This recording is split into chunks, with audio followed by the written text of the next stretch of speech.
This is Tom Dillon, the Lifetime Liberal, and today is Tuesday, April 25th, 2017. The title of this rant is, Will Mr. Minority Give the U.S. Lead in Science to China?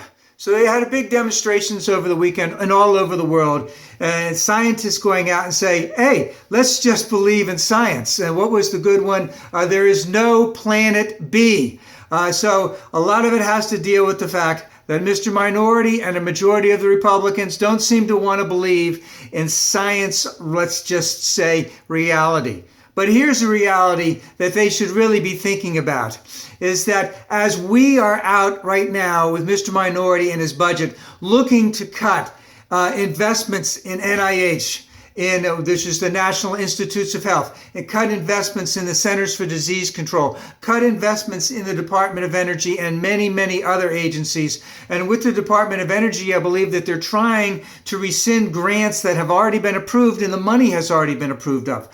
While at the same time, our sisters and brothers in China, in India, in Japan, in Korea, in England, in Norway, in Sweden, etc., are making huge investments in R&D. They're making huge investments in education. And if I would just talk about education, we need smart people for us to compete in the world. We need well-educated people for us to compete in the world. We need to make these investments, whereas it seems that Betsy DeVos, the head of the Department of Education, basically just wants to have fundamentalist charter schools, not a way for us to accelerate into the future.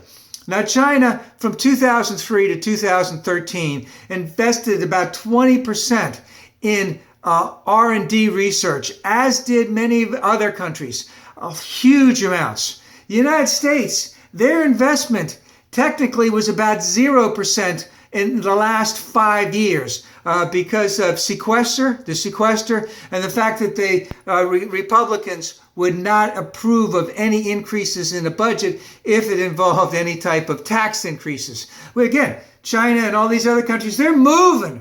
They're heading, they're accelerating. They're saying we have to do it. This is a new age. We have to be at the forefront of it. But Mr. Minority is basically saying no. The Republicans for the last 5 or 7 years, in terms of the sequester, have saying, no, we don't need to have any more investments into these areas. China right now is basically saying that possibly by the year 2025, that they will have 70% of their cars will be electronic vehicles. That's a tremendous. That's only 8 years from now.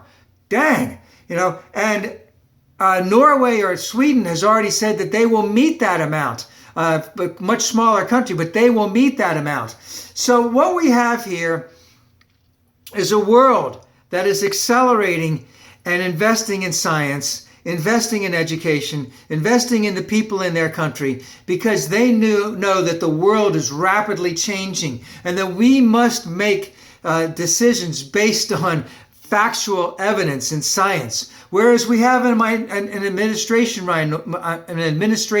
right now that is looking to cut basic research that we have, as I said, NIH, with CDC, the Department of Energy. And of course, the real reason for all of this is so that Mr. Minority can give rich people more money so that the rich can stay richer. And all I can say is, this does not seem to be a wise investment on our part. It does not seem to be smart at all. And we must protest this all the way.